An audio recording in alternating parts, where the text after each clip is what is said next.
All right, everyone. We are live on the live stream. Welcome. Thanks, everyone, for joining this live stream. This is going to be a fun one.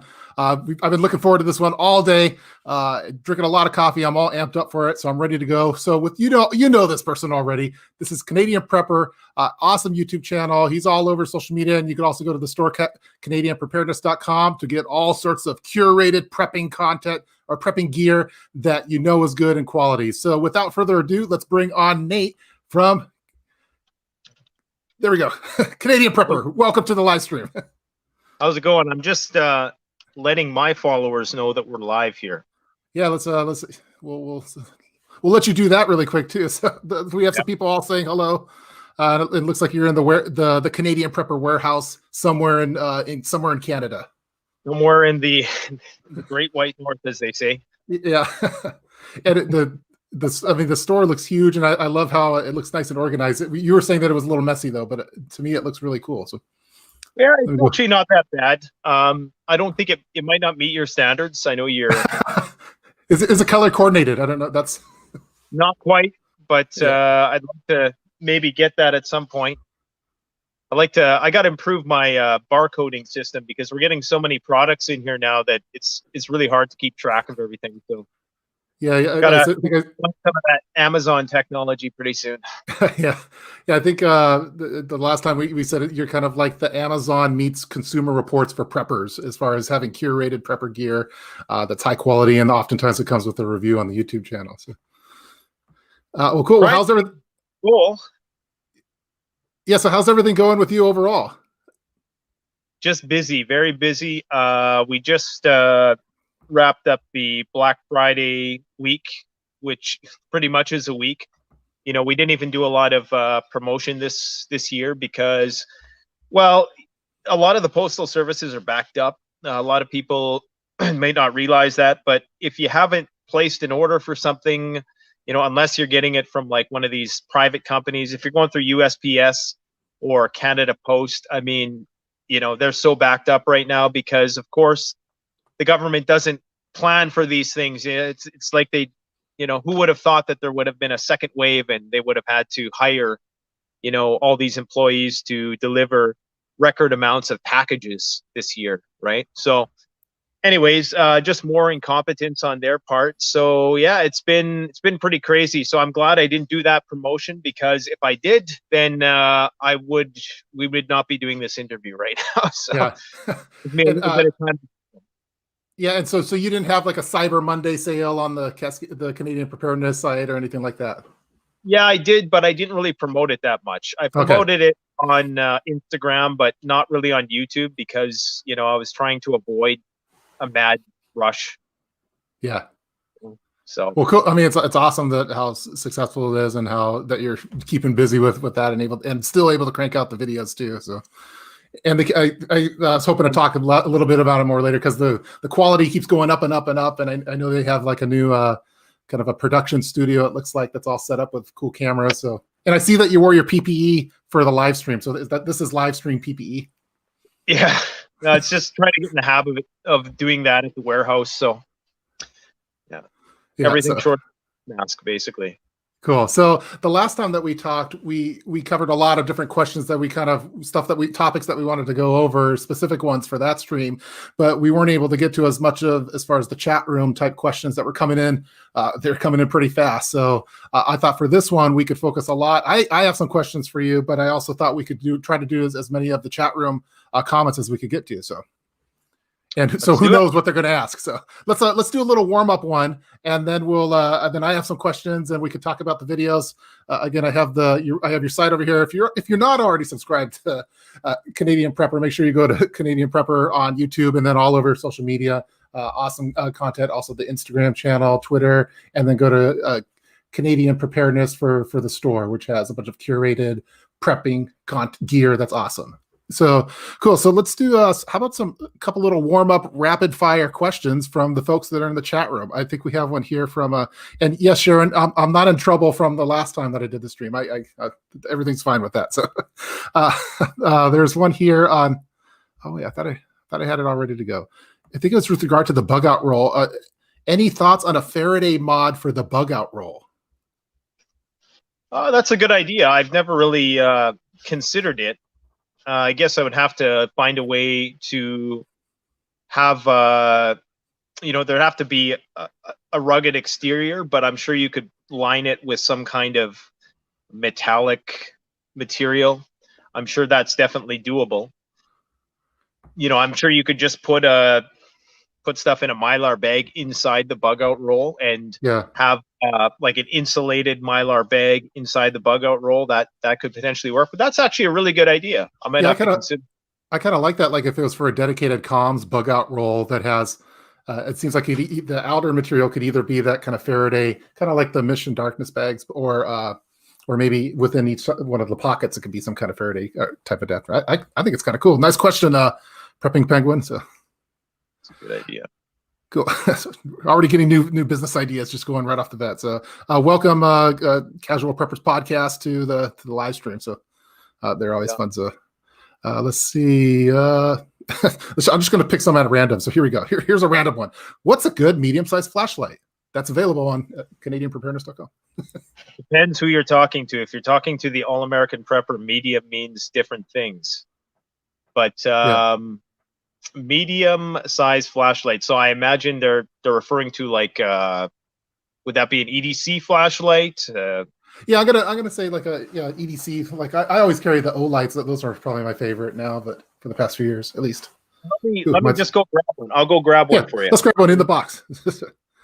Thanks everyone for coming over on this live stream. By the way, we're talking with Canadian Prepper, a good friend for seems like half a decade now that we've been talking. Welcome Jamie Wagner to live stream. Welcome Denise. Welcome Mac. It was a good day. What do we have there? Okay, is that a Nightcore? It looks like that's a Nightcore P22R. Cool. Yeah, that's been a pretty popular model in the preparedness community for many years. Yeah. So it's a really reliable. It's a good size. Every Nightcore designs their stuff really meticulously, and really smart technology employed in there. So yeah, they get a free plug. Free plug right there on the live stream. So Casual Preppers Podcast. Too much prepper goodness on one screen. That is correct. That's a correct answer. James, hey guys, your content is always amazing. Well, thank you. I saw, man, they're coming by already with the questions over here.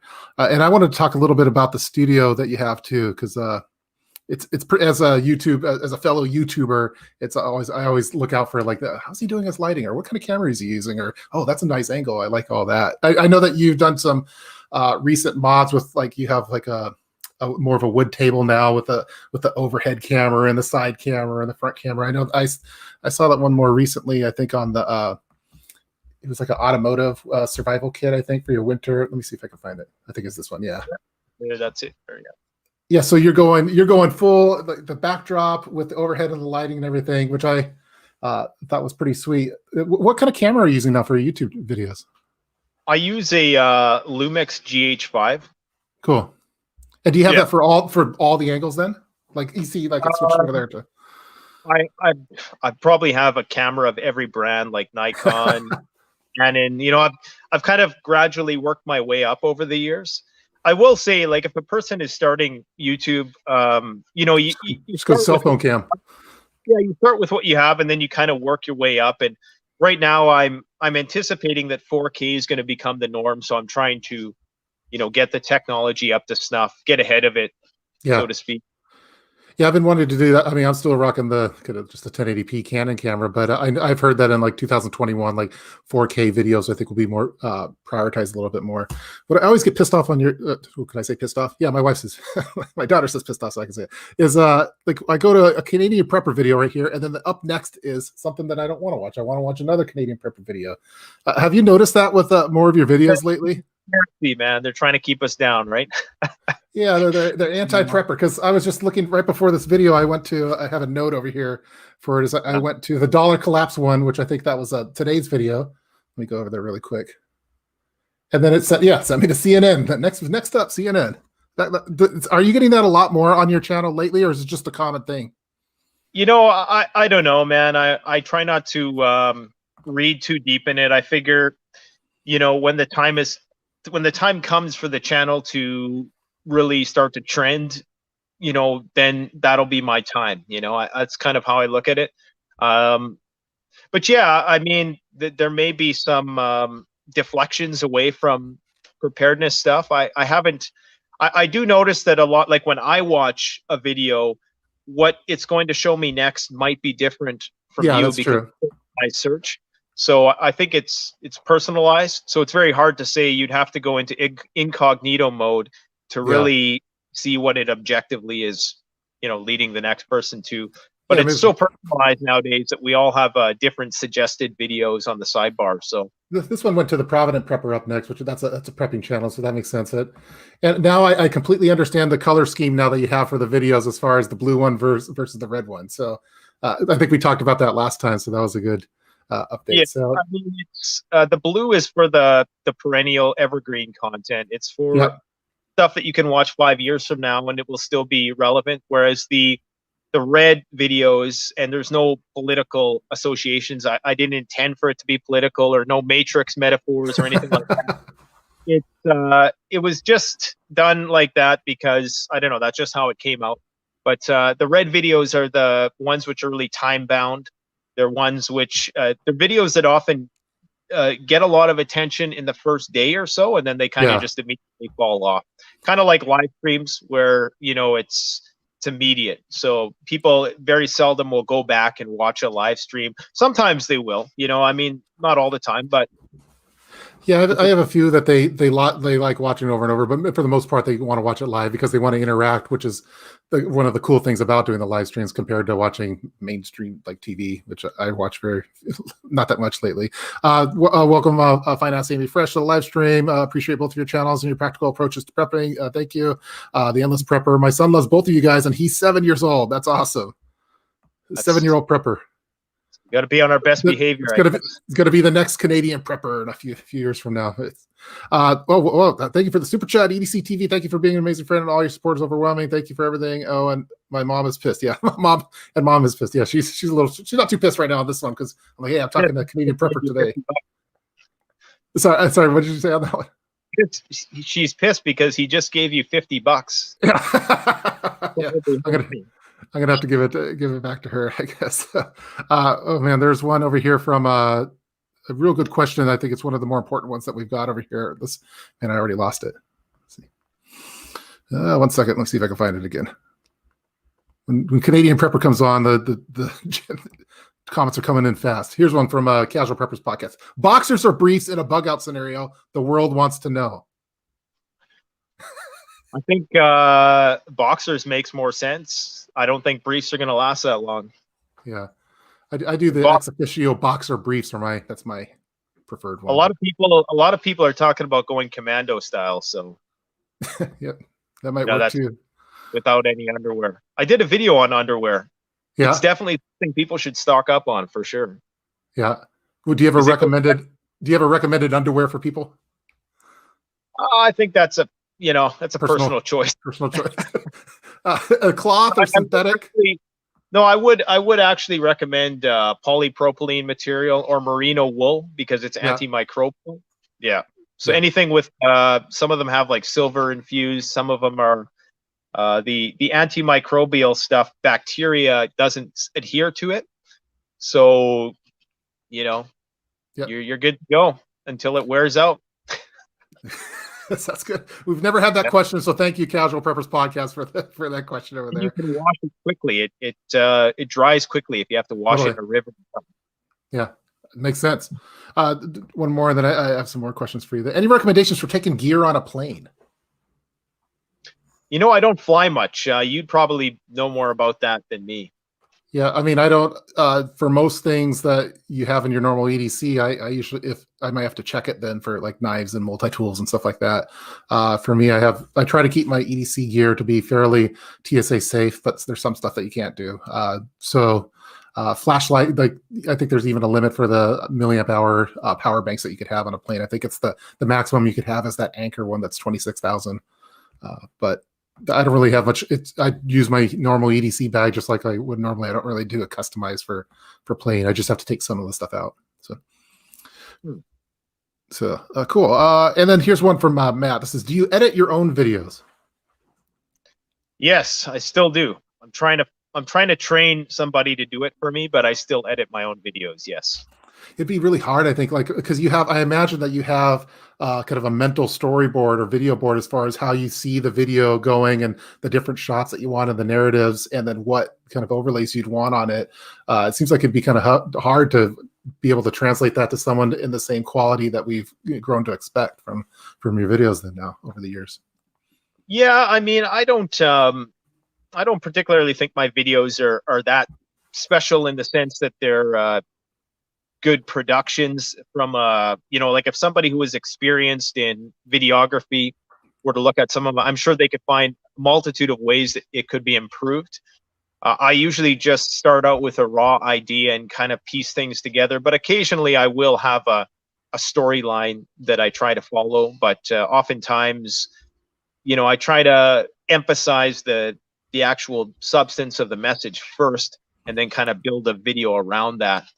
But lately, I've been like this year, I've done a lot of just straight talk videos where I'm just talking into the camera, and people seem to like that. People seem to this year, because of all the stuff that's been going on. I think, people don't want all the grand production. They just want, Real. Yeah. the information. Yeah, that's all they want. So, well, especially with everything on TV, it's all scripted, and you have someone in your ear telling you what to do. And I think there's something to stuff that's raw and authentic, and a little off the cuff, and just those one takes. I'm always, I know that in the last couple of videos I was watching of yours, as far as like the one from the dollar collapse one that you recently came out with, at least, sorry, I don't have the videos up here. So the dollar collapse, and I think the mask rant was one of my favorites, and that's you put a camera, you press play on it, and just went with it. And I always appreciate those ones because I can't do those that well. I have to do crop cuts. Yeah, and that's why people came to YouTube in the first place. Is it's in the title, YouTube. They wanted to escape the mediocrity of the mainstream.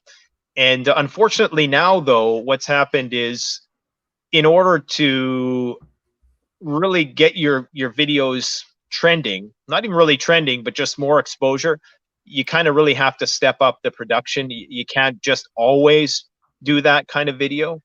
So that's why I have those two types of content. I don't even like using the word content, because to me it takes the authenticity out of it, because then it's just like, oh, you're just producing content. No, we're talking about things that interest us, and we're giving that to people. But you do need to, like, if anybody is my one piece of advice is, if you're starting a YouTube channel, it's okay to talk, just like we're doing now, once in a while. Mm-hmm. But you still have to remember that the majority of people are not as interested in prepping as we are. And in order to capture their attention, you have to utilize the same media strategies that, just go on the trending page, and, that's kind of what you have to emulate.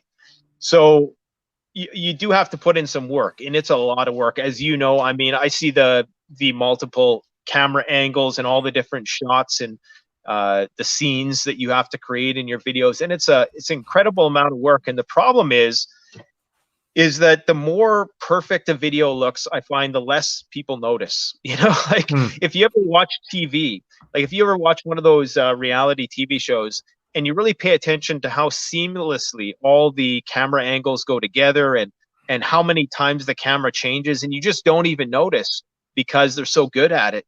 And it's almost like if you make a video really, really good, nobody will even notice. They'll just so it's kind of you're working really hard to get no recognition for the work, but it still is required to broaden the audience of preparedness, because that's what my goal is with YouTube, is to bring people into the fold who may not have ever had an interest in this stuff for whatever reason, and try to make it inviting for them.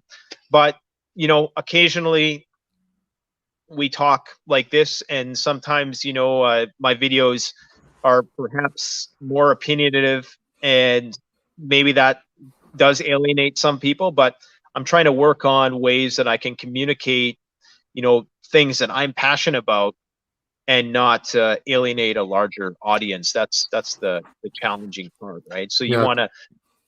want to kind of do both of those things. You gotta. It's a tough game, this YouTube thing nowadays.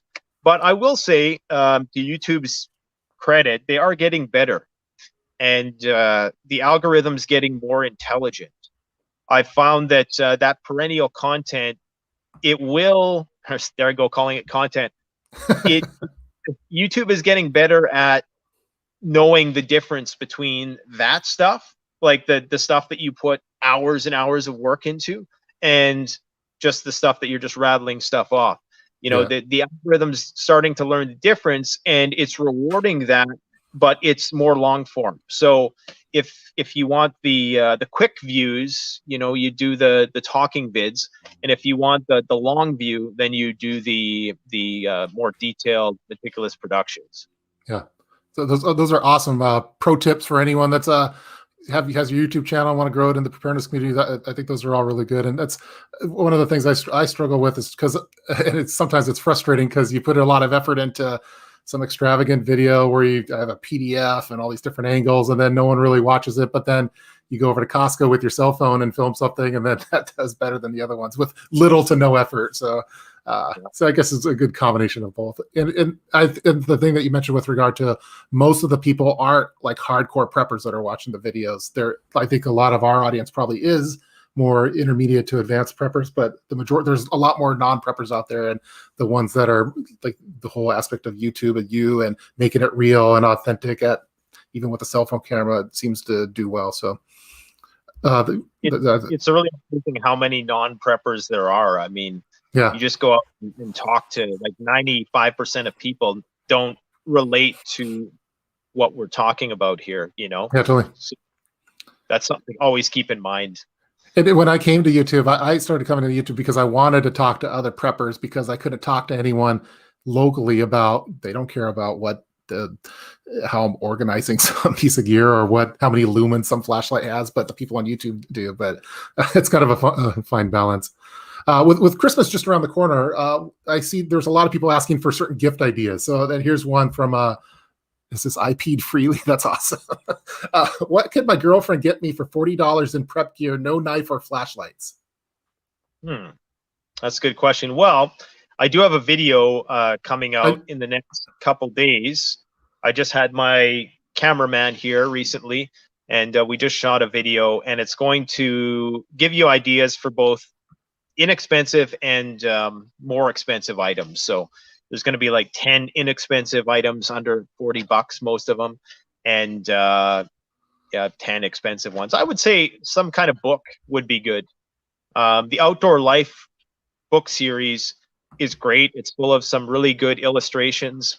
There's probably a bunch of books in that series, probably about a dozen books, and they're really up-to-date diagrams, and it ranges from really simple, basic survival skills to more complex skills, and there's a lot of interesting stuff in those books. So I think those go for like $20-25 or something like that. Sweet. The gift of knowledge too, it's one of those investments that could potentially save somebody's life. So totally. Awesome. Let's see. This is from All American Prepper is legend. Is there an All American Prepper video coming in the near future in 2021? Can we count on one? I'm sure he'll be back. I'm sure. I know there's certain contract things that you have with All American Prepper. Maybe on inauguration day, we'll see. Okay, we'll see about that. And this one's from bunker somewhere on inauguration day. From SJ Mullen. How many months of food pantry is advisable to have on hand? Maybe we'll do this because I know most preppers are going to say, well, you should have infinite food and raise your own stock. Maybe how about for new preppers into the community that have been prepping for less than a year? What do you think for months to have on hand for food pantry? It's really difficult to say with these questions because there's so many variables to consider. I mean, I guess you would try to accumulate as much as you possibly could. I mean, obviously, that's going to depend on your budget and your living space, how much storage space you have, and the type of food you're going to be storing. I think a lot of preppers this year realize that we should be storing more foods that we actually eat on a regular basis, as opposed to just the long-term freeze-dried foods and the MREs and things of that nature, which are good to have as a backup. Generally, I mean, as a ballpark number, probably like 3 months would be a good target, because just factoring in supply chain disruptions, the potential for those disruptions to happen, and the seasonal changes and things of that nature. I mean, if you got caught in the dead of winter, and we're talking about a long range scenario, that means that you wouldn't be able to grow any food for, you wouldn't actually be harvesting for like 6 months, right? So it might be better to have a larger store than that. I mean, ideally, myself personally, I probably have years worth. I haven't really calculated how much in terms of the actual calories. Well, and not counting the store either that you have, because you have a whole warehouse, I think, right? Yeah, if I factor in the stuff I have at the store, probably decades, to be honest. Like, yeah. You're like a branch from you have kids. Do you watch the movie Trolls, where the Justin Timberlake character is a troll, that he's a prepper troll, and he has an underground bunker, and he says, he said he has 10 years worth of food and water, and if he has 11 years of water if he drinks his own sweat or something. He said, I don't know if you ever watched it. Maybe it doesn't make sense if you haven't watched it. But yeah. Sorry. Make sure that you watch Trolls, and the character Branch is a prepper survivalist in there with an underground bunker. It might be an Atlas survival shelter bunker. I'm not sure, but I thought I got a kick out of it. So.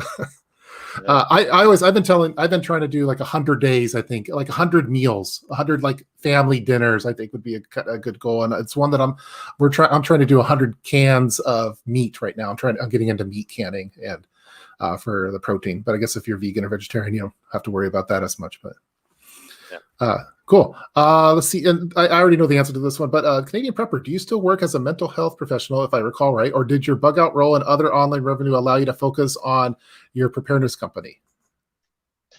Yeah, I did work as in mental health for about 10 years, and got a little exposure in management with that. And I started doing YouTube, and then I, of course, started the store, and that kind of edged that out. I'm still technically, I'm still on leave right now, so I could potentially go back and work there. But the way things are going, I don't know if that's going to happen, because, I've just been really focused on YouTube, and I've really come to like what I'm doing now. So not that and that field of work can be exhausting in other ways, in ways that you wouldn't think. I've done manual labor, and I've also done mental labor, and they're both extremely tiring. Like, you wouldn't think sitting and talking to people all day is tiring, but it is.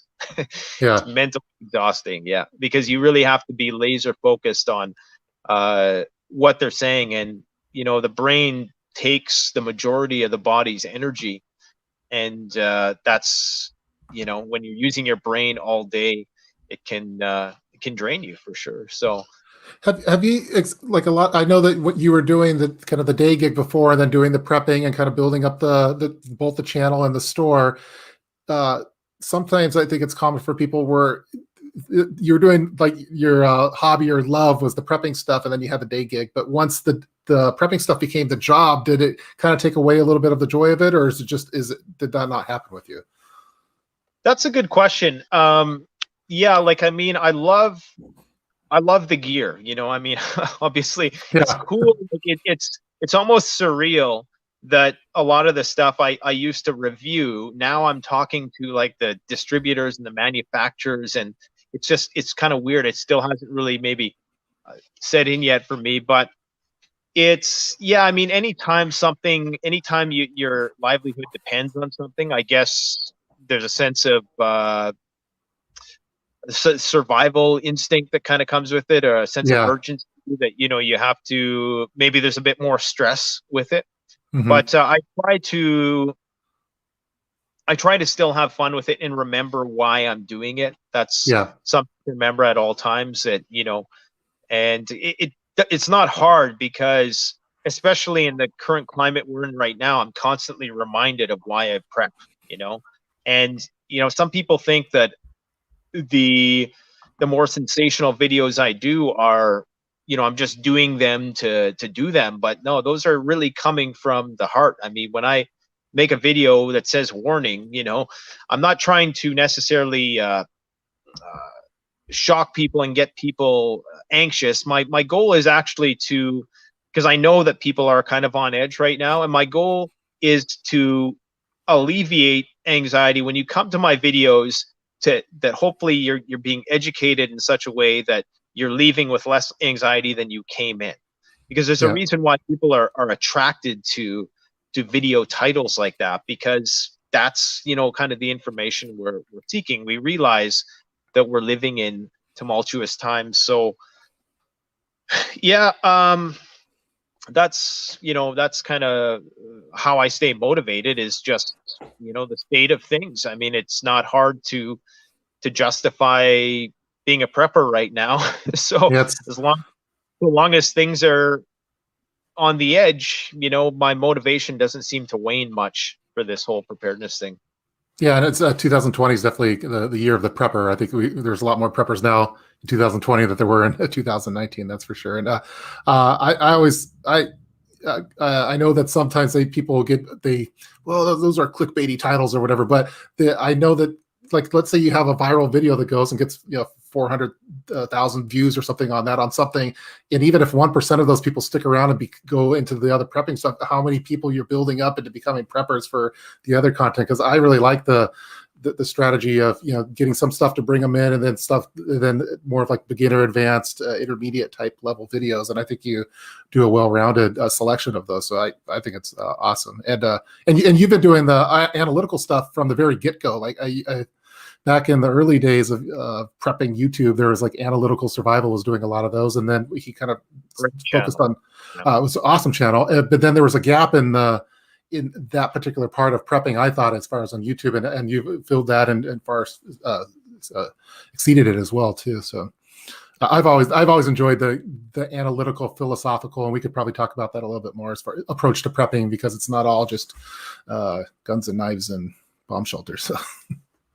Yeah, there's some deep-seated, like, psychological motivations for people to want to be prepared. And I mean, we could talk about that, or unless you have more questions. Well, yeah, one of the problems, the things I've been having this year, and I mentioned it in my email newsletter, is that I've been having kind of a insomnia problems where as a prepper, I'm waking up like at 3 or 4 in the morning, and I can't go to sleep because I feel that there's something bad's going to happen, and I need to prepare and get ready for it. And you had a video, I don't know if I am able to find that one. You did it probably about a month ago, and I think the intro of it was kind of talking about a lack of sleep or sleep deprivation. You might be able to remind me of the title of that one, which if you haven't watched that one, those that are watching, check that one out. Man, where's it at? Do you know which one I'm talking about? It was an awesome intro where you were talking about, you know. Yeah, I think it's This will kill preppers. Videos back or so. Yeah, no one thinks about this sleeping during SHTF. This was an awesome video with regard to sleep deprivation. But have you had any those kind of issues as far as a sense of worry or anything? Because you really talk about a lot of these topics that, for me, they get me worried and get me thinking about stuff. Has that ever been a struggle with you? I wouldn't say insomnia. I do occasionally get, I don't want to sound like wishy-washy, but I occasionally will get intuitions, we'll say, or I was going to use the word visions, but that sounds way too religious. But yeah, I occasionally get these really very lucid intuitions about what's going on in the world. And I think it's very easy it's very easy to be very negative, and then it's very easy to be overly optimistic. Like, it's very easy to just, you know, tune out, you know, go to Walmart, watch the trending page, and pretend that everything is fine.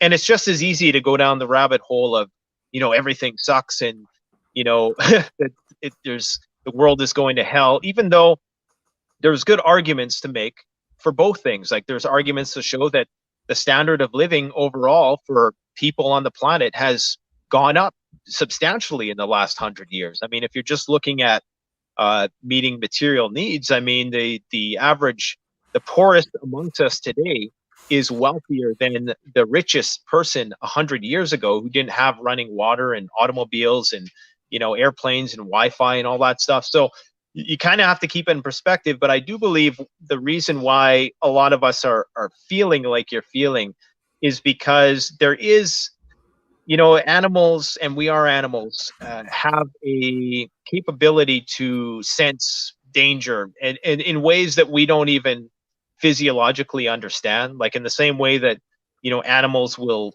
like birds will flee before an earthquake hits. Mm-hmm.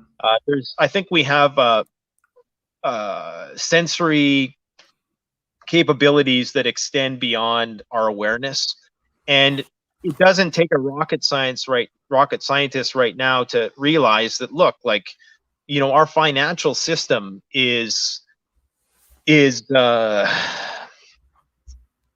has a rationale within it, but it's not really based on it's not really sustainable. I mean, the way that we're living is not really sustainable.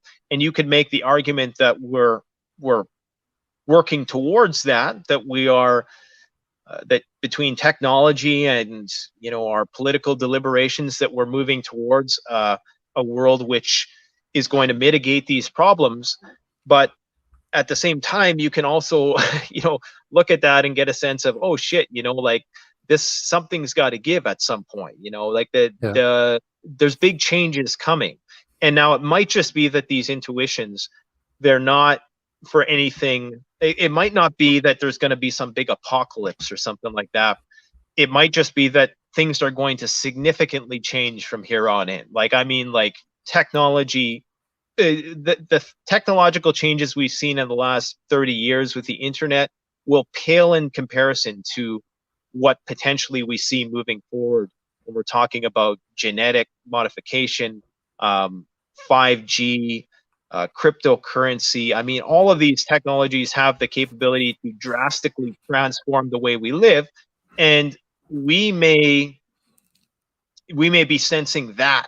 And when people talk about the end of the world as we know it, maybe we're talking about the end of this kind of paradigm, right, that we live in. It's and that's going to be what that entails for preppers and survivalists and individualist thinkers like you and me. Is we're going to have to concede some liberties, and not lots of people aren't going to want to do that. And I think there's an anxiety about giving up some of our rights and freedoms so that we can join in the brave new world, so to speak. So yeah, I think that's that's my theory of what at least I'm sensing. I don't know, maybe your anxiety is more rooted in something real and tangible, but I feel that the way that the global chessboard is about to change geopolitically, there's potential for war as well, and maybe we'll avoid it. But I do have a video that I have planned that's going to talk about all of the accumulation of all of these things and the convergence of all of these transcendent type scenarios that I'm talking about. And so that might be maybe I'll save that one till after Christmas, just because I don't want to be a too much of a downer for people. The Scrooge. I mean, we're on the precipice of something, and I think everybody kind of understands that. And I mean, when you look at all the math, you look at the trillions in debt, you look at the fact that our population has grown like it's gone parabolic, in 100 years after hundreds of thousands of years of relative stagnance, and all of these things seem to be coming to a head. And so it's like, what is, we're all kind of anticipating what's going to happen. On one hand, it's kind of exciting, but sometimes anxiety can be debilitating for some people. But I would just say, I would encourage people now more than ever. And I think this is why I'm working so hard right now, is because it's almost like, try to make the most of right now, because you never know what's coming next year and the year after that. So just really try to maximize every day while you can. Oh, that was awesome. So, yeah, I've kind of wondered if the preppers, if we have some kind of sixth sense with each other with regard to general intuitions, that we're kind of wired a little bit and thinking along the same lines. And that's why sometimes you see it in the YouTube videos where a lot of us are having similar videos all at the same time, because we're kind of thinking in those with that lens, I guess. And it might be some kind of animal instinct, how like a pride of lions, they may sync the female lions sync their cycles with each other, so they could technically nurse the other cubs and stuff too. So I don't know, maybe something like that. Cool. This I just want to catch up here on the chat room comments. Again, we're watching Canadian Prepper over here. You guys know this guy, so link in the description box if you happen to stumble upon this and have no idea how you got here. So this is Owen. Looks like Owen's going to bed. If you get this, I'm probably asleep by now, but just wanted to let both of you know you've been watching your videos for some time now. You guys are awesome. Thank you so much, Owen, and we hope you get some good sleep tonight. So this is sleep. Yeah, we were just talking about you. This is from Fine as Amy Fresh. What is your number one all-season vehicle prep? Probably just the usual stuff. Jumper cables. The word for it escapes me right now. The thing you use to inflate your tires. I don't know why I can't think of the name of it right now. But like an air compressor, then? Air compressor, that's it. Yeah. Air compressor, all the usual EDC stuff. I have a truck, so my whole back end is full of stuff all year, from saws to axes, knives, like everything. So yeah, it's my all season vehicle prep is like everything. But and of course, like everything I would need to bug out or get home or is always in there. So yeah, are you gonna get one of the Tesla trucks? Absolutely. I'm signed up for a Cybertruck. There we go. Yeah. Very cool. I'm already the what?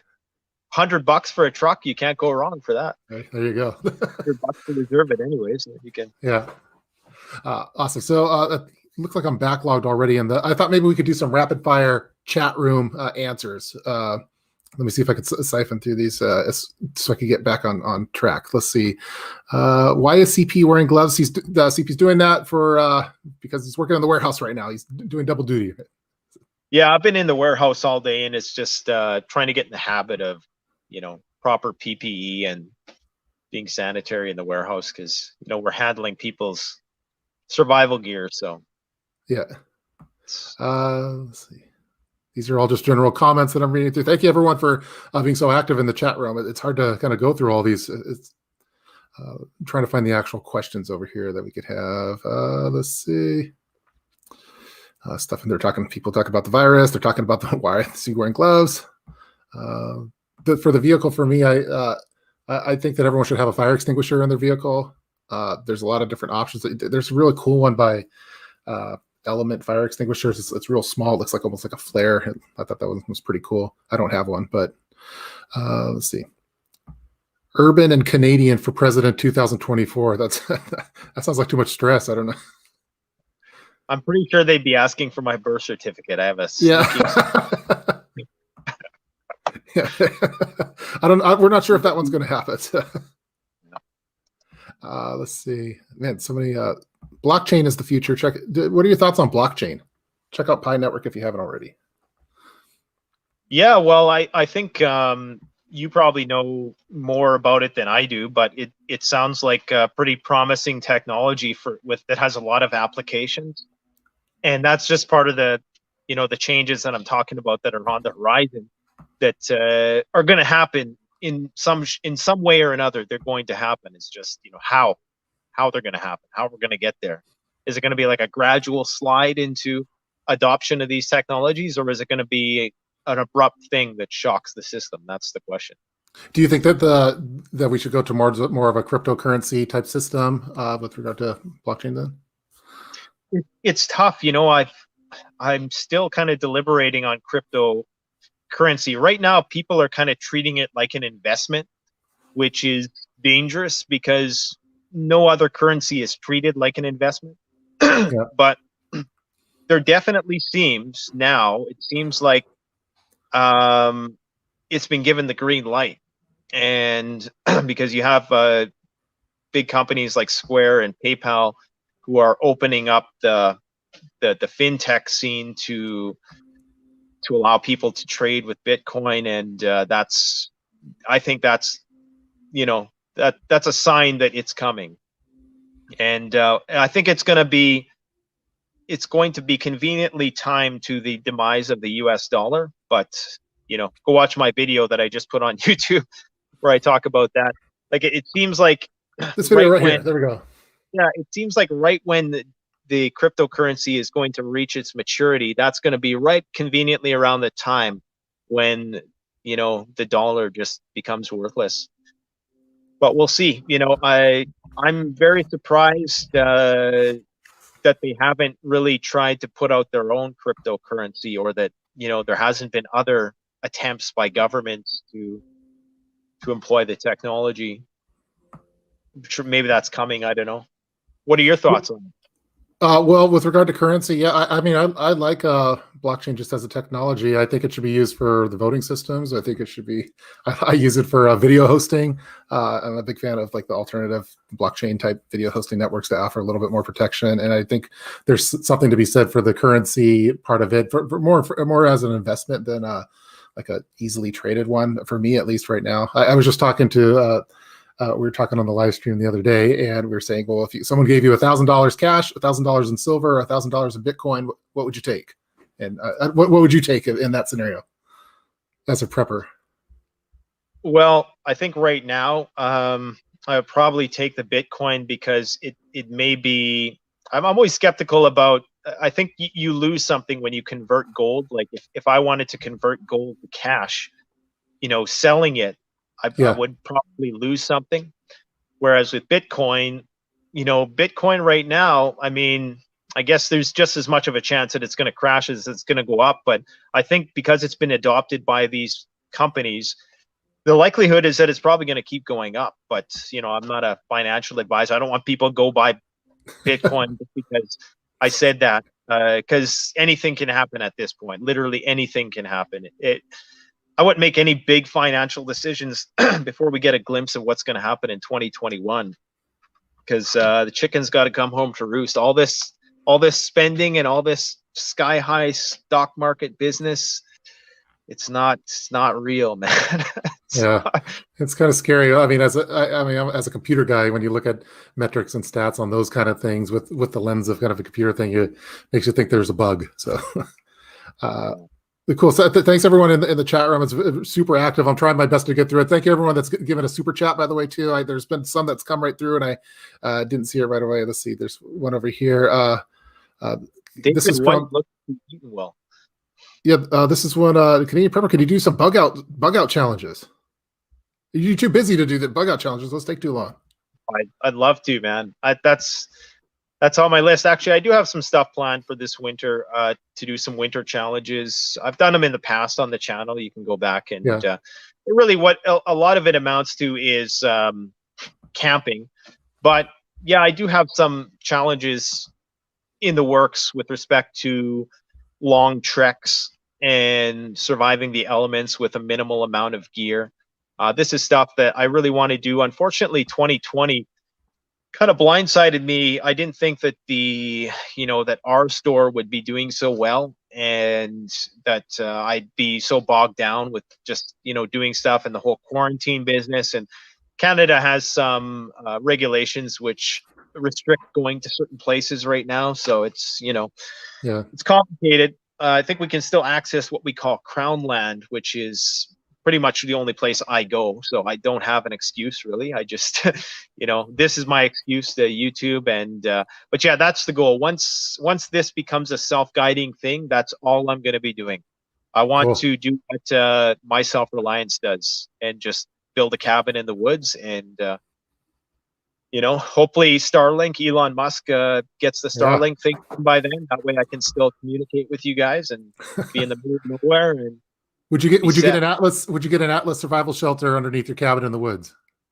Well, I gotta convince Ron to give me one first. Yeah.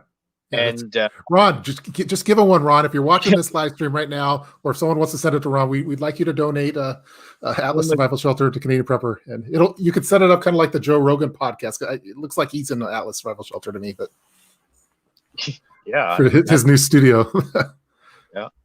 Let's see. This is Lou Voss. Never heard of Urban Prepper. I need more time of the day. Yes, welcome, Lou. Welcome to the live stream, Lou. Just stumbled upon us. Just stumbled upon us. Welcome. Yeah. I was actually just looking over at the videos over here, and when I clicked this video, I think it sent it to this live stream. Oops. Let's see if we go here. Yeah, up next in the live stream that we're watching right now. That's like a kind of like Inception. We're watching a video within a video. So cool. Well, that's good for you because it's not doing that badly, so it might send some traffic to you, hopefully. Cool. And so let's see.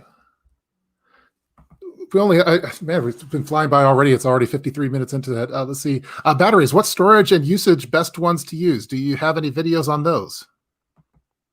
Like smaller batteries, or are you talking like nickel metal halide or lithium? Yeah, there's batteries. It's a big topic. I mean, if you go on Canadian Purpose channel right now, I think you just did one of the large power bank type ones. I think if you could afford lithium, I think they're really good. I have a wide, diverse portfolio of batteries as far as end loops and Duracells, and those ones might be more for like bartering, trading type purposes. And then you have the large anchor power banks. But I think to have more specific. Yeah, lithium. I think it's the future. Like, I don't know how long it's going to take Duracell and Energizer and all those big companies to kind of catch up. But everything's powered by lithium rechargeable batteries now. So if the question is between lead acid or lithium, I would absolutely always choose lithium. It's lighter weight.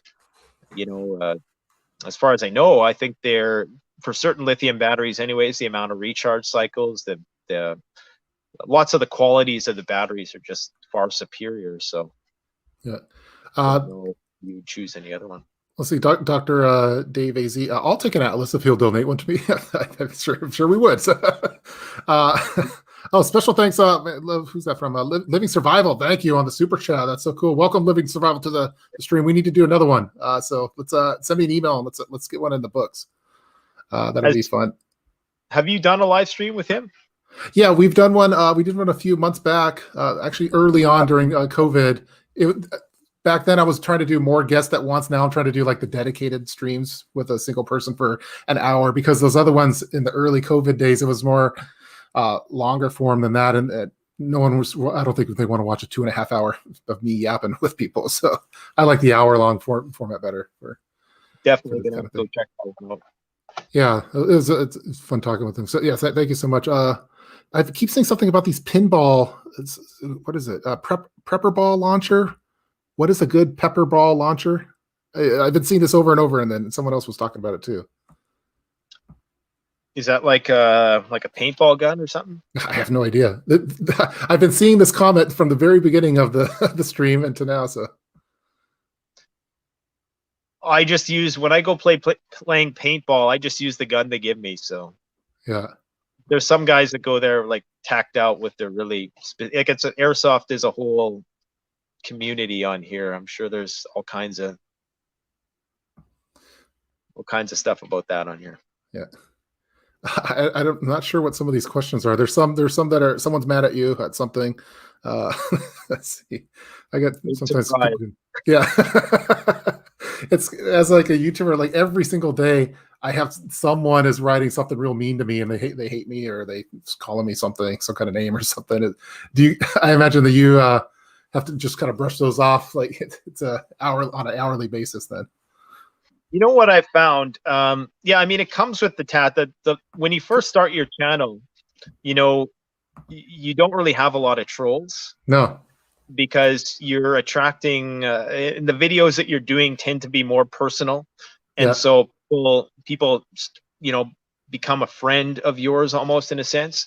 But as you progress, you pick up a lot of negativity. And what I've found lately is that when YouTube notifies me of a comment, almost 9 times out of 10, it's like a negative comment because they know I'm going to read it. So it's I just learned that the algorithm, and that's what that what was that documentary about the social, what was it called again? The Social Dilemma, and how you know, it's feeding us stuff that gets us angry. And that's very true with my notifications, because like you probably know, I mean, I get like 1,000 comments, probably more than that a day, and it only notifies me of a select few. So I'm always wondering, like, why is it notifying me of this when there's like 99 comments which are really positive, Yeah. yet comments, they're negative. So I guess I got to just train the algorithm and, you know, just focus on the positive comments and, you know. Yeah, I get. Yeah, I mean, again, I get a negative comment every single day for the past 10 years. Oh, actually, yeah, the first couple years you get your as far as your likes to dislikes is probably like 99% of the people like it, and then like maybe 1%. I try to aim for, if I could get less than 10% of dislikes, then I think I'm doing pretty good on the video. But I think that kind of goes with the territory. But yeah, every day someone's saying something really mean to you that they would never say to your face. So And it doesn't. what's tragic about it is that the more like universal and G-rated your content is, like the more just kind of mediocre your content is, the people will like it, and there'll be very few dislikes. But Yeah. it's only when you kind of, you know, express even the mildest of opinions about anything that's when, you know, you're going to tick somebody off. So it's, you can't really have it both ways, you know, if you're going to.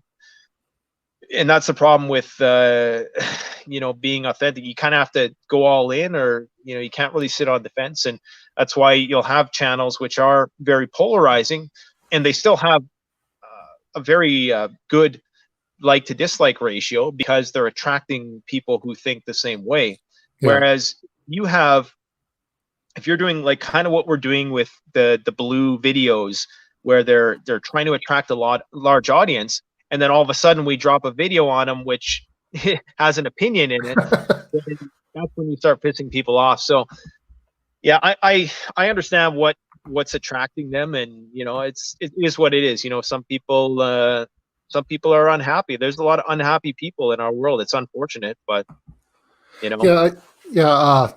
I usually find that I kind of like when I get the negative ones, because I'm always try to be nice back to them, and usually it kind of diffuses the situation because they want some kind of reaction from you. But Can't say the same. yeah, so I'll yeah, I'll thank you for calling me that. I hope that you like the next video better. And then hey, wait a second. We have a clear. Sorry, I was going to say you're very diplomatic. You know, I think that's a skill. That's a skill that preppers in general, I think, need to work on, because that can be something that builds communities. If we're talking about, you know, post collapse or whatever, you know, even in an emergency situation, somebody who can bring people together and diffuse situations will be very important. Yeah, cool. That might be my one of my survival skill sets in the apocalypse. We have some clarification here from Prepping Penguin on the a pepper ball launcher is long range pepper spray. Okay, I did not know that. Do you have it? Do you have any in the store? Can't you? Is it possible to shoot pepper balls with paintball guns? Isn't that what they do? Or am I off? I don't know. That seems like it would make sense. I think that sounds pretty cool. I'd like to have some of those. I don't know. I don't know what sort of prepper scenario would require you to use less lethal stuff like that. Yeah, seems like more of a riot police type thing, but yeah. There's some just general comments over here. I'm just going to try to go rapid fire really quick. We've been talking for about an hour now, so I don't want to take up too much more of the time, because I know you still got the gloves on, and I got to ship off some stuff. What's this? There's nothing special about being Canadian. It is special to be Canadian. I can't disagree with that, man. Yeah. There's nothing special about being any Canadian. You know, it's American, Canadian. We're all just humans. Here's one. This one's, I think. How many days does Canadian Prepper invest in making a video? They're so well made. Just curious. In terms of actual hours spent, you know, usually between, it depends, you know, like a video I made today, it probably took me an hour. But, you know, I did a video of the review of the Night Core. You know, that was something that I've been testing for months. So there's the actual testing of the product in the real world, which if you want to factor that in, then yeah, it probably, you know, a long time. But to actually create the video itself, between 8 to 24 hours sometimes, you know, Yeah. can take a while. And Yeah, it's usually the videos that perform the worst that you put the most time into. yeah. I think the average one, like that I do, is about 16 to 20 hours to 24 hours, probably. A lot. Which is a lot of time. And then like it's frustrating when you do the one cell phone cam that does better, but that goes with the territory. This is I guess I missed a super chat. This is from Prepper Chris. Sorry, you missed my super and CP are ever gonna make more of it. Okay, are you ever gonna make more like the Beast Within type vids? Please make more. Question. Sorry for missing that super chat, by the way. I'm trying my best. Yeah, I mean, when this thing kind of blows over, if it does, then, you know, I'll probably start making more after the collapse style videos again, after having factored in this experience, these current events into it, and it might change the prognosticating that I have in those videos. But a lot of people say, why don't you make videos like you used to make? And unfortunately, you know, I will at some point redo some stuff, but you know, you can't just keep doing the same thing forever. You know, otherwise the channel, you know, as much as I understand a lot of people really enjoy that content, I have to do what I'm passionate about doing, and at some point it'll come around again. It absolutely will. I'll start doing it again, and you know, it's just right now the channel is trying to experiment with other things. So cool. But it's a great question.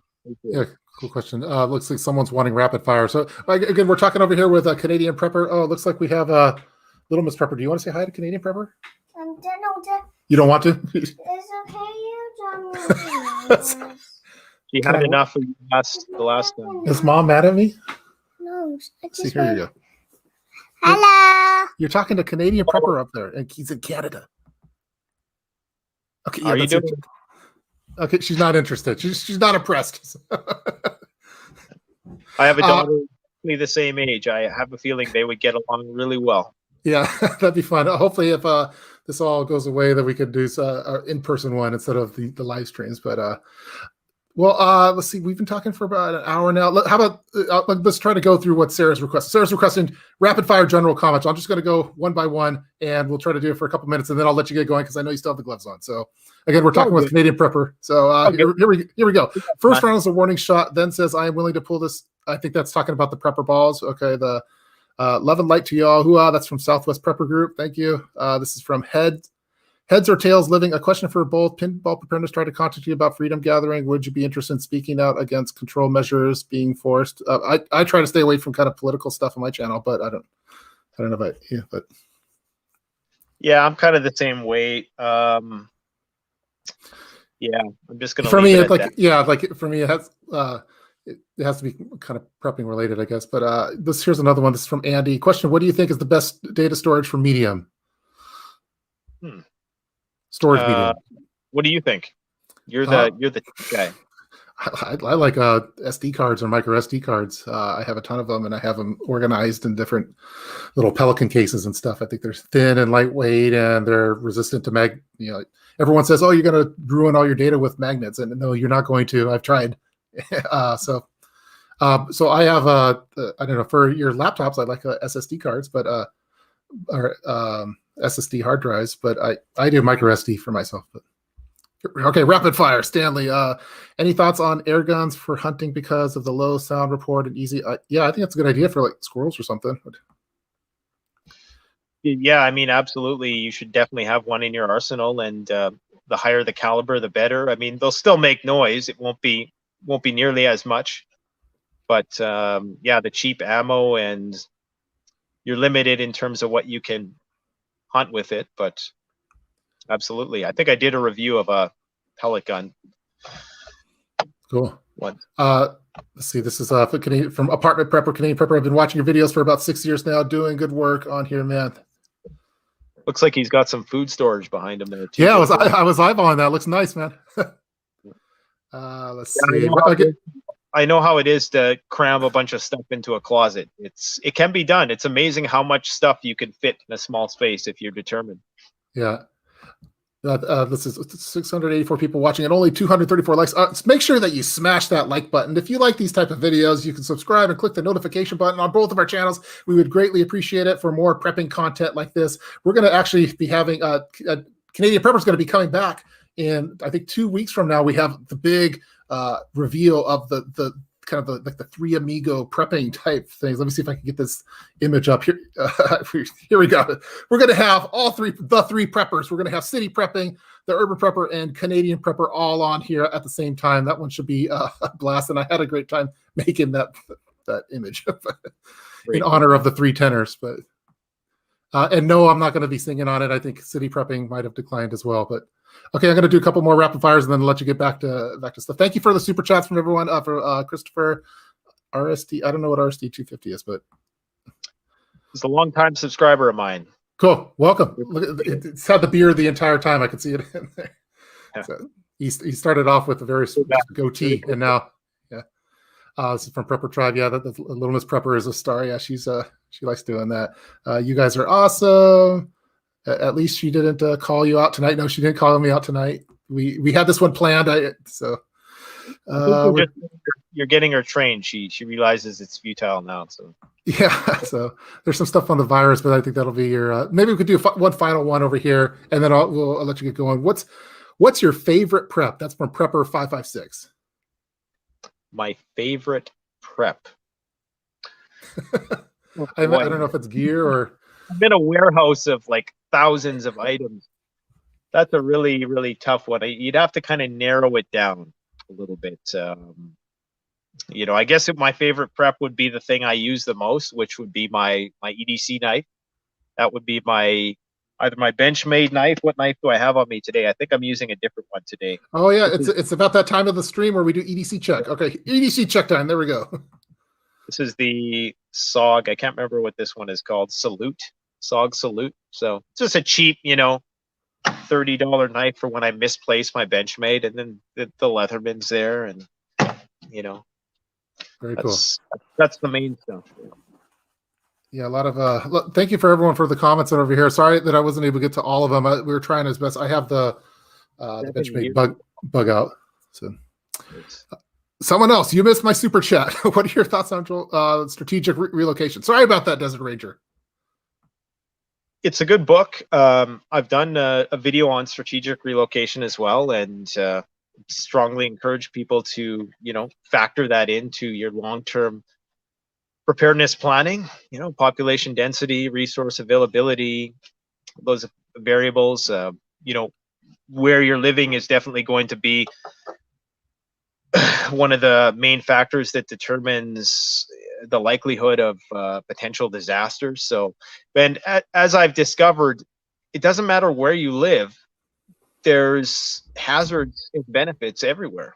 Like some people will say, well, I just like to live in the tropics, but then you have to deal with hurricanes, or some people say, well, then I'll just live in the desert, and because I don't have to deal with, marauders or high population density, but then you don't have the resource availability. And then if you move to a place like California, where there is an abundance of resources, you have population to deal with and earthquakes. And so no matter where you go, there's going to be hazards. And I don't really think there's any specifically good place, but I do think that now that, this whole Zoom revolution and the fact that everybody's working from home now, that might open up more possibilities for people who want to maintain their day jobs but live more remotely.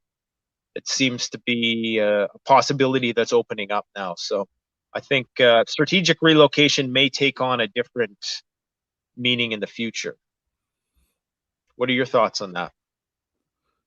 I echo all the stuff that you said. I thought that was really good. I'm sorry. I was just trying to, part of it, I was looking at what things I missed because people are mad when I miss a super chat. But I got time. Like we can chat for a bit more. There's no rush.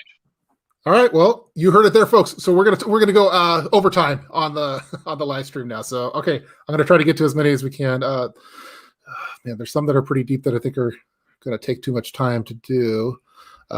This one's about nuclear reactors. I'm working on having a nuclear live stream coming up with the expert on it, which would be fun. I know that you've covered it on some past videos too. I did a video with probably might be an individual that you're going to interview. I can't remember his name off the top of my head. So does Shane? Is his first name Shane? No, he's the EMP guy. What's his name again? Arthur Bradley. Yeah. He talked a bit about what would happen with nuclear reactors, and some of them have there's ways that they can shut some of them down, but it's the spent fuel rods that is the problem, keeping them cool. If you can't keep the spent fuel rods cool, then you have a bad situation on your hands. And in order to do that, you need the grid, you need energy. But I think there's a lot of nuclear reactors now, and don't quote me on this, but they have their own power generation on site, or they power themselves. Like they power the mechanism that keeps those rods cool. Yeah. Did you watch that Chernobyl? Did you watch the Chernobyl? Did you watch that series? No, I never watched that. Oh, okay, yeah, that's a real awesome one. I learned a lot about the rods and everything like that, and how they cool those, and it's pretty from the 80s, I guess, but pretty fascinating. Welcome. You never see in apocalypse movies, they never talk about what's going on at the nuclear power plants. Yeah, no, they don't. I just got. Yeah. Well, welcome. You got here a little late, but we're doing a little after-hour set right now with Canadian Prepper. So. Thank you for dropping in for this. Thank you for everyone that's done a super chat. I'm trying my best to go through all of them. They're going so fast that I can't even keep track with all the comments. But let me see if I can just pick up. I want to make sure I get this one. Okay, there we go, Jim. Swords and shields and SHTF scenario. Your thoughts? That's from Gemini Prepper. I've definitely thought about it. Like Jon Snow or Game of Thrones style, I guess. I mean, it might come to that. When all the ranged weapons are done, then I guess it'll have to go melee style. Yeah. I to make me a sword to review on the channel, but he never it was like a Roman gladius style. Yeah. But yeah, shields are something I don't think that get talked to, even like a riot shield. Yeah, that's what I was going to say. A riot shield would be pretty. I was wanted to buy one at one point, but probably wouldn't. The family wouldn't like it. Hey man, you're already this far in. Why not? Yeah. They're saying if society collapses, it doesn't matter. All the nuclear reactors will melt down and poison the planet. There we go. This is from John Fender. What about boat living? Relocate the world. Yeah, I mean, for cruise ship. Yeah, if you can get a good way to desalinate either water, and but the problem is that eventually you're going to have to find food. You're going to have to lay root somewhere to get food. So, I mean, if you're talking about pre-collapse, then yeah, why not? I mean, people seem to be liking doing this mobile living thing where they're no fixed address. So, yeah, why not? Cool. Let's see. Here we go. Leatherman's Rock. A lot of general things. Talking about solar generators. A wide variety of different comments here. Religious based. I try to avoid kind of specific religion type stuff on my channel. I try to treat YouTube like a first date where you don't talk about religion or politics. So, but I mean, I like LDS preppers because I think they're awesome food storage. And the Amish are pretty good too. I think for preppers. I've met lots of great, religious preppers. I got nothing bad to say about them. Yeah. So. This is from this is a great interview. I have to go. Thank you for dropping by, and hope that you enjoyed this live stream. This is thoughts on meat cats. Sorry, not sorry. That's from Casual Preppers Podcast. Canadian Prepper. What are your thoughts on meat cats? Are you pro meat cat or anti? I think I'd prefer rabbits. Yeah. Yeah, I think rabbits make more sense. Yeah, I think so too. Yeah, if anything, the cats will bring you birds. So should be thinking about feeding those cats to bring you small game. And they could help protect like from rodents and stuff too. Absolutely. I saw a really cool question here from, I think it's from Jade. Let's see if I could find it. It said, what was the #1 seller in your store? There it is. This year, well, we sell a lot of saws. We sell a lot of Japanese saws, but this year it's definitely been like personal protective equipment. Yeah. And food, freeze-dried food Mm-hmm. is big also. Yeah. Back early in COVID, I mean, you couldn't find any, like Mountain House, all of them, they're almost all gone. I know that you've been selling them too. So there's still supply chain shortages with that stuff. Yeah. Let's see. Someone bought $100 bulletproof shield on Amazon. It's a great tool. Good for exercise too. I remember seeing them in zombie movies too, which is pretty sweet. Yeah. Good to have armor. What TF is a meat cat? Well, long story. You got to watch it's an inside live stream joke. This is something on too. Yeah. Man. I don't make my own wine. I wish I did. That's something I'd like to get into, making my own alcohol. Yeah, I'd like some Canadian Prepper moonshine. I think that'd be pretty cool. What is your least seller? What was your least seller you're surprised by? That's from Prepping Penguin. We have a lot of we sell Pelican cases, and like their gun cases, rifle cases, coolers, really, high end, like military grade stuff. They don't seem to be selling at all. So it's it is, but it really, a lot of it depends on, now, if you understand how online e-commerce works, it's a lot to do with advertising. And so there's a lot of companies that advertise certain things. So if a person is searching for something, chances are, if we're not advertising, because I don't really do any advertising, I just, it's all through the channel. Chances are that stuff is going to be neglected. But fortunately, it's stuff that will never go bad. And, so it doesn't matter if I don't sell it. I'm not worried about it. This is from Michael. This is when do we get a Canadian Prepper subreddit?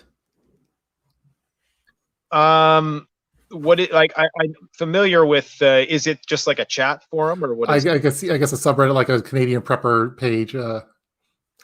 There's like a Prepper subreddit. There's an EDC subreddit. There's a bug out subreddit. As far as just like that's like the general. I'm sure the trolls will set one up. Yeah, I found that the people that are popular here on YouTube that are in preparedness, like they don't really talk about YouTube preppers as much on, at least from what I've seen, unless they really hate us. Like, oftentimes they don't like YouTube preppers, but at least from some of the stuff I saw. But I was just looking the other day. I don't know. What are your thoughts on high power paintball markers for self defense with hard rounds for those who can't own guns? Well, it depends on where you are, because if you're in a country where that's all that's allowed, then I guess anything's fair game. But if you're in a country and you just can't own guns for legal reasons or whatever the case might be, you may be welcoming a fight that you won't be able to effectively defend yourself against. So, yeah. I didn't want it to give you a false sense of confidence, because clearly that's a less lethal weapon. And, maybe if you live in one of these places where you can't own anything, like, London or something like that, I guess if it's all you got. But in that case, I guess just learn like self-defense and, other things like that. I'd like preppers for neighbors. Yeah, preppers make great neighbors. This is from David. Hi, Nate. I hope you're doing well, brother. Any updates on the monowalker? Well, I've been in touch. If people don't know what the monowalker is, it's like a hiking trailer, and it allows you to carry lots of gear over long distances. You carry 100 pounds with half the weight. And I've been in talks with the manufacturer in Germany, and they're working on making an e-powered component to it. So make it powered by a lithium battery. So that's going to be pretty exciting.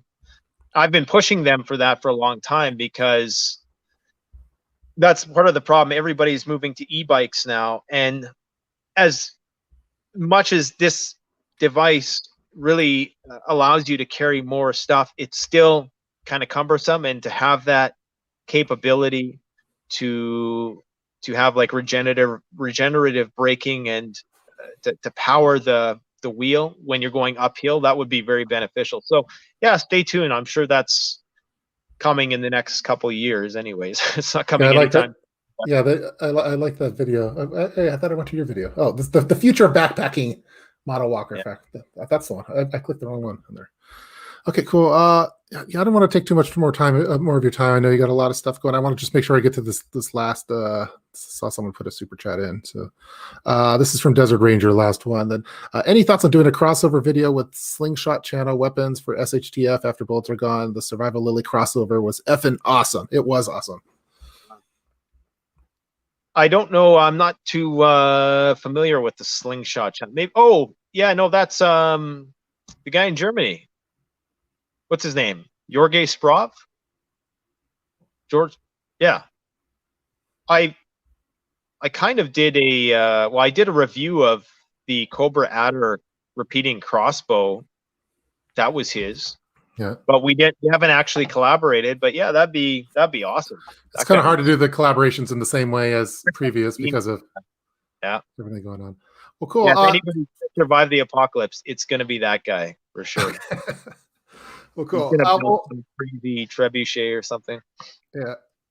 Well, everyone, thanks everyone for tuning in. This has been an awesome live stream. There was so much that I didn't get to. There's so many chats, but I appreciate everyone dropping by and supporting. You're probably already subscribed to Canadian Prepper, but just in case you got unsubscribed magically somehow, make sure you go back over to his channel, click the subscribe button in the notification bar so you can get updated on all the videos. Make sure that you follow Canadian Prepper on Instagram. Make sure you follow Canadian Prepper on Twitter, and go to the Canadian Preparedness website to buy all of your cool prepping gear from there. It's awesome stuff. So again, thank you so much for coming on the live stream. I'm going to go hop over on the Discord server. I have a little Discord server for a little after hours party to answer some of the questions that we might have missed over here.